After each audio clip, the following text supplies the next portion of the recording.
Hello दोस्तों, मैं हूं संजीव कुमार और आज हम जो है वो व्यष्टि अर्थशास्त्र के चैप्टर नंबर 6 उत्पादन फलन और कारक के प्रतिफल के बारे में जो है वो समझने वाले हैं कि उत्पादन फलन क्या होता है। तो उत्पादन फलन को समझने के लिए सबसे पहले हमें आगत और निर्गत को जो है वो समझना पड़ेगा कि आगत जो है वो क्या होते हैं और निर्गत जो है वो क्या होते हैं। यानी कि हम आगत को कह सकते हैं इनपुट जो हम किसी भी वस्तु के उत्पादन के लिए लगाते हैं, और निर्गत यानी कि आउटपुट जो हमें तैयार होता है, यानी कि लास्ट में हमारे पास जो है वो बच जाता है। तो हम देख सकते हैं कि इस मार्कर को अगर हमें बनाना है तो इस मार्कर को बनाने के लिए जो है वो हमें कच्चा माल यानी कि प्लास्टिक, स्याही और जो है रिफिल की आवश्यकता पड़ेगी। तो वो जो है हमारे आगत होंगे। और अभी हमें इन सब चीजों की आवश्यकता पड़ेगी इस मार्कर को बनाने के लिए। वो है श्रमिक, पूंजी की आवश्यकता पड़ेगी कच्चे माल को खरीदने के लिए, और इन सबको जो है वो मशीनों के द्वारा बनाया जाएगा तो मशीन की भी जो है वो आवश्यकता पड़ेगी। तो ये सब हमारे जो है वो आगत कहलाएंगे। उसके बाद इन सबको जो है हम मैन्युफैक्चरिंग यूनिट में डालते हैं, और मैन्युफैक्चरिंग में डालने के बाद जो हमारे पास तैयार बचता है या जो भी हमारे पास लास्ट में आउटपुट बच जाता है उसे हम निर्गत कहते हैं। तो उत्पादन फलन की डेफिनेशन हम इस तरीके से कह सकते हैं, उत्पादन फलन से अभिप्राय उस स्थिति से है जिसमें किसी समय अवधि में आगत और निर्गत के बीच का फलनात्मक संबंध उत्पादन फलन जो है वो कहलाता है। यानी कि आगत और निर्गत के बीच का फलनात्मक संबंध को ही उत्पादन फलन जो है वो कहते हैं।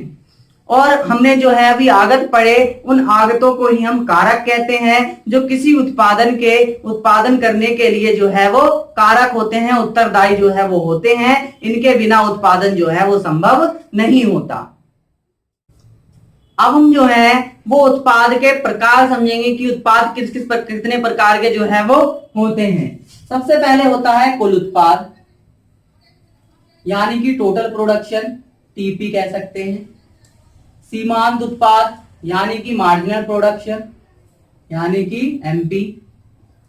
और इसके बाद आता है औसत उत्पाद, यानी कि एपी, एवरेज प्रोडक्ट। तो इन सबको जो है वो मैं एक एग्जांपल के द्वारा आपको समझाता हूं। मान लीजिए मैं जो है वो कारकों की कुछ क्वांटिटी लगाता हूं जिसके बाद मुझे कुल उत्पाद जो है वो प्राप्त होता है। किसी कारक की एक इकाई लगाने पर मुझे 10 कुल उत्पाद प्राप्त होता है। यानी कि कारक की जब मैंने 10 इकाइयां लगाई तो कुल मिलाकर मुझे 10 इकाइयों का कुल उत्पादन जो है वो प्राप्त हुआ है। इसी प्रकार अगर मैं दूसरी इकाई को लगाता हूं तो मुझे 12 कुल उत्पाद प्राप्त होता है।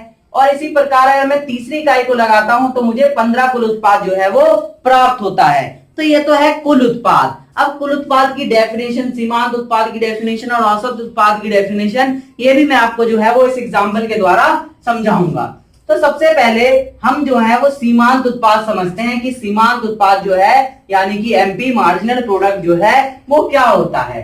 तो इसकी डेफिनेशन से शुरुआत करते हैं। सीमांत उत्पाद से अभिप्राय उस स्थिति से है जिसमें हम किसी साधन की एक अतिरिक्त इकाई, यानी कि ये साधन है, एक इकाई लगा रखी है, इसके बाद जैसे ही मैं इस साधन की एक अतिरिक्त इकाई यानी कि 2 इकाइयों को, पहले एक लगा रहा था अब एक और लगाई यानी कि 2 हो चुकी हैं, 2 इकाइयों को लगाऊंगा तो क्या हुआ, पहले मेरा कुल उत्पाद कितना आ रहा था, 10 आ रहा था। अब मेरा कुल उत्पाद कितना आ रहा है, 12 आ रहा है। तो वो किसके वजह से आ रहा है, साधन की एक अतिरिक्त इकाई लगाने के वजह से मेरा कुल उत्पाद जो है वो बढ़ गया है। तो कुल उत्पाद में जितने की वृद्धि हुई है उसको ही हम क्या कहते हैं, सीमांत उत्पाद जो है वो कहते हैं। यानी कि इसकी डेफिनेशन हम इस तरीके से कह सकते हैं कि किसी कारक की एक अतिरिक्त इकाई लगाने पर कुल उत्पाद में होने वाली वृद्धि सीमांत उत्पाद जो है वो कहलाती है। तो हम देख सकते हैं मैंने किसी भी साधन की एक अतिरिक्त इकाई लगाई जिससे कुल उत्पाद में वृद्धि हुई, जितने की वृद्धि हुई वो सीमांत उत्पाद जो है वो कहलाएगी।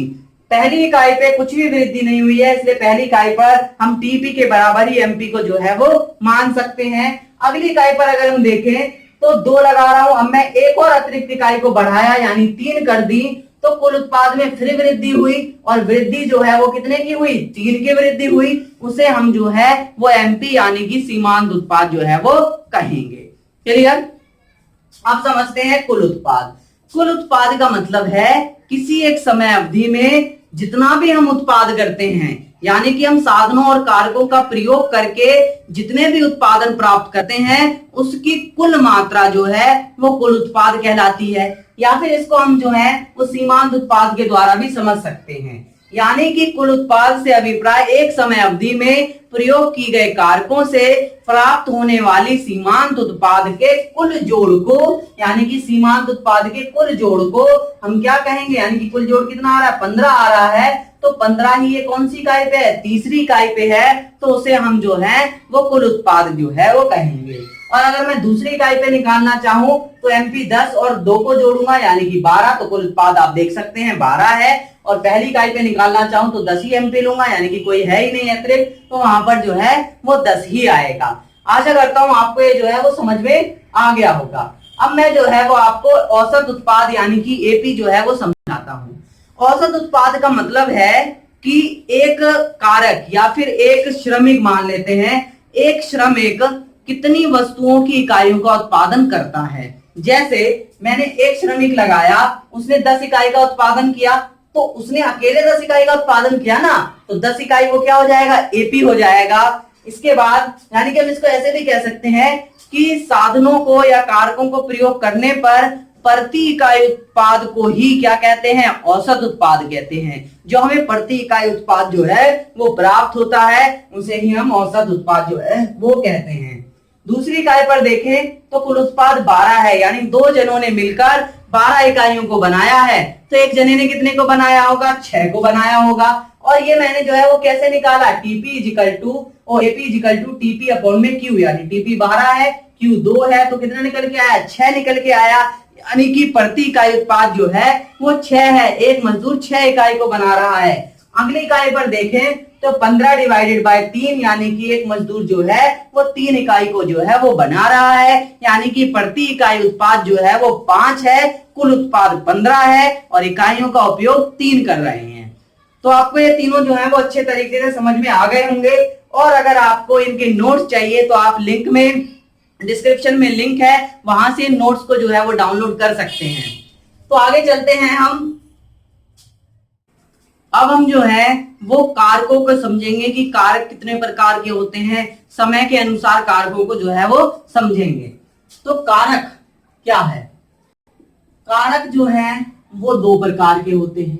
सबसे पहला जो है वो होता है स्थिर कारक या परिवर्ती कारक भी कह सकते हैं, और दूसरा है परिवर्ती कारक। तो आगे पीछे लिख सकते हैं, कोई दिक्कत नहीं है, स्थिर कारक और परिवर्ती कारक।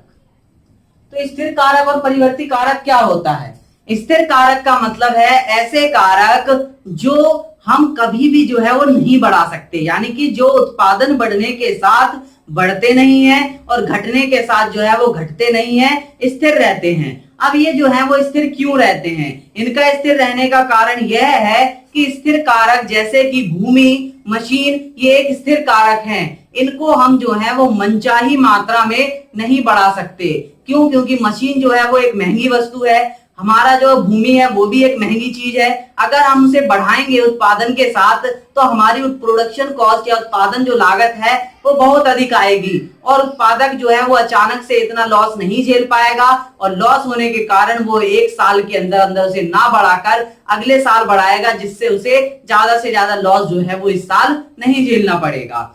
और परिवर्ती कारक कौन से होते हैं, ऐसे कारक जो उत्पादन बढ़ने पर बढ़ते हैं और उत्पादन घटने पर घटते हैं। जैसे श्रमिक, पूंजी, कच्चा माल, यानी कि अगर मैं 10,000 मार्कर की इकाइयां बना रहा हूं, अगर मुझे 20,000 मार्कर की इकाइयां बनानी है तो मुझे और रॉ मटेरियल चाहिए होगा, यानी कच्चा माल और चाहिए होगा। तो उत्पादन बढ़ाने के लिए कच्चा माल भी जो है वो बढ़ जाएगा। यानी कि ऐसे कारक जो उत्पादन बढ़ने के साथ साथ बढ़ते हैं उन्हें परिवर्ती कारक कहते हैं, और जो उत्पादन के बढ़ने के साथ नहीं बढ़ते, ना ही घटने के साथ घटते हैं, उनको जो है वो स्थिर कारक कहते हैं। अब अगर हम समय के अनुसार इन दोनों कारकों को देखें तो स्थिर कारकों को हम 1 साल से ज्यादा अवधि के बाद बढ़ा सकते हैं, लेकिन परिवर्ती कारकों को हम आज चाहे आज बढ़ा सकते हैं, कल बढ़ा सकते हैं, 1 हफ्ते में बढ़ा सकते हैं, 1 महीने में बढ़ा सकते हैं। क्यों, क्योंकि ये कारक जो है वो उत्पादन के लिए चाहिए ही चाहिए होते हैं। भले ही हम उत्पादन जो है वो क्या है, अगर बढ़ाएंगे तो ज्यादा चाहिए होंगे और कम करेंगे तो कम चाहिए होगा, लेकिन फैक्ट्री की यूज होने वाली भूमि जो है उसे बढ़ाने से कोई फायदा नहीं है। क्यों? क्योंकि अगर हमारा उत्पादन बढ़ता है तो उतनी ही जगह में हम 10,000 यूनिट्स को भी बना सकते हैं, उतनी ही जगह में हम 20,000 यूनिट्स को भी जो है वो बना सकते हैं।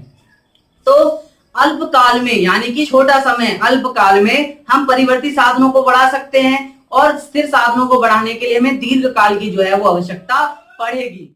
इसी प्रकार से हम जो है वो दीर्घकालीन और अल्पकालीन उत्पादन फलन वक्र जो है वो बना सकते हैं। अगर हम जो है वो क्या करते हैं, अल्पकालीन उत्पादन फलन वक्र बनाते हैं तो अल्पकालीन उत्पादन फलन वक्र में हमें पता है स्थिर कारक क्या रहते हैं, स्थिर रहते हैं, और परिवर्ती कारक जो है वो बढ़ते रहते हैं। तो परिवर्ती कारक जो है वो बढ़ेंगे तो उत्पादन के जीरो होने पर जीरो होंगे और उत्पादन के बढ़ने के साथ साथ जो है वो बढ़ेंगे, जिसके वजह से उत्पादन फलन वक्र जो है वो ऊपर की ओर जाएगा। और अगर हम जो है वो क्या बनाते हैं, दीर्घकालीन उत्पादन फलन वक्र जो है वो बनाते हैं तो वहां पर क्या होता है, तो हमारे स्थिर कारक जो है वो स्थिर रहते हैं, यानी कि अगर हम स्थिर कारकों को बदल नहीं सकते तो वो जो है वो स्थिर एक सीधी लाइन जो है वो बनाएंगे। इसी प्रकार से हम जो है वो कारकों को समझ चुके हैं कि कारक क्या होते हैं, समय के अनुसार समझ चुके हैं कि कारक किस प्रकार से होते हैं।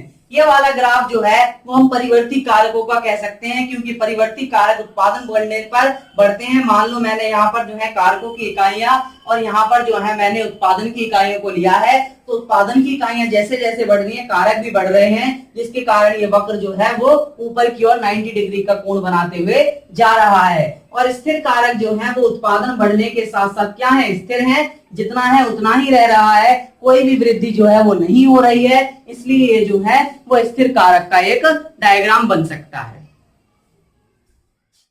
इसी प्रकार से अगर हमें उत्पादन फलन का जो है वो फलन लिखने के लिए आ जाए या समीकरण लिखने के लिए आ जाए तो हम उसे इस तरीके से लिख सकते हैं, QX यानी कि उत्पादन फलन इक्वल टू F यानी कि फंक्शन L कोमा K यानी कि कुछ भी लगा सकते हैं, मान ले लो, रॉ मटेरियल ले लो, R से डिनोट कर सकते हैं, यानी कि फंक्शन में कारक जितने भी कारक उपयोग हो रहे हैं उनको हम उत्पादन फलन के कारक में जो है वो ले सकते हैं। इसका एक न्यूमेरिकल क्वेश्चन भी जो है वो आता है, वो मैं आपको आने वाली वीडियो में जो है वो समझा दूंगा। इस वीडियो में हम जो है वो इतना ही पढ़ेंगे। आने वाली वीडियो में इस चैप्टर की जो है वो हम परिवर्ती अनुपात के नियम और पैमाने के प्रतिफल के नियम को जो है वो समझेंगे। ह्रासमान सीमांत उत्पाद के नियम को भी समझेंगे कि ये जो है वो क्या होता है। तो देखना ना भूले मेरी इस चैप्टर की आने वाली वीडियो को, जो कि सीबीएसई में 6 से 4 नंबर की जो है वो क्वेश्चंस लेकर आएगी, यानी कि जो आगे मैं क्वेश्चन आपको बताऊंगा वो 6 या 4 नंबर का जो है वो सीबीएसई बोर्ड 2017-18 में जो है वो आएगा। तो देखना ना भूलिए उस वीडियो को। अगर आपको ये वीडियो जो है वो अच्छी लगी हो तो लाइक कीजिए, कमेंट कीजिए और मेरे चैनल को सब्सक्राइब करना ना भूलें। Thank you.